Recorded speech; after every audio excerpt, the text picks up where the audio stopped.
Welcome to big news. నేను మీ Gousuddin Sheikh.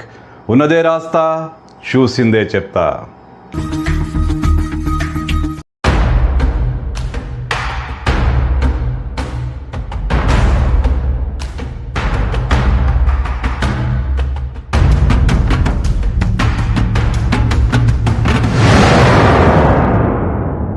KGH2 operation మొదలైంది. అవును, కర్రెగుట్టలపై ఆపరేషన్ 2 మొదలైంది.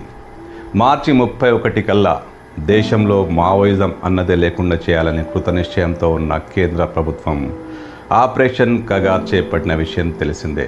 ఇప్పుడు తాజాగా కర్రెగుట్టలపై మరోసారి దృష్టి సారించారు. గతంలో కూడా ఈ కర్రెగుట్టలపై భద్రతా బలగాలు పెద్ద ఎత్తున కూంబింగ్ చేశాయి, వ్యూహాత్మకమైన ఆపరేషన్లు నిర్వహించాయి.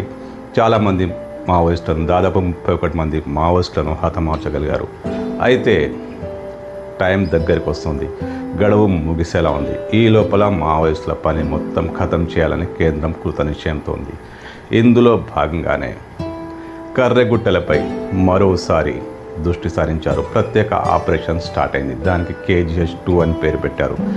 కర్రెగుట్టల ఆపరేషన్పై రెండవ ఆపరేషన్, కర్రెగుట్టలపై రెండవ ఆపరేషన్ మొదలైంది. ఈ కర్రెగుట్టల్లోనే ఛత్తీస్గఢ్, తెలంగాణ మధ్యలో విస్తరించున్న చాలా విశాల ప్రాంతమైన ఈ కర్రెగుట్టల్లోనే మావోయిస్టు అగ్రనాయకత్వం ఇంకా తలదాచుకుని ఉందని కేంద్రం భావిస్తోంది.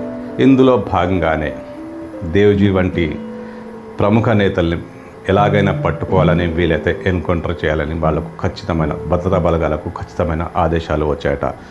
ఇందులో భాగంగానే వేలాది మంది సాయుధ బలగాలు కర్రెగుట్టలను చుట్టుముడుతున్నాయి. అనేక చోట బేస్ క్యాంపులు ఏర్పాటు చేసుకుంటున్నాయి. పార్టీ అగ్రనాయకత్వాన్ని ఎట్టి పరిస్థితుల్లోనూ తుదమిట్టించాలని కృతనిశ్చయంతో ఉన్న కేంద్రం KGH2ను ప్రారంభించింది. కగార్లో భాగంగా దేశవ్యాప్తంగా అనేక చోట్ల మావోయిస్టులను దెబ్బతీసిన మాట తెలిసిన విషయమే. ఇది ఇప్పుడు డెడ్ లైన్ దగ్గరికి వచ్చింది.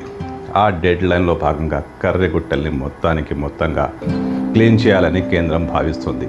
మరీ ముఖ్యంగా అగ్రనేతలు అక్కడే ఏదో ఒక చోట తలదాచుకుని ఉంటారని బాగా నమ్ముతోంది.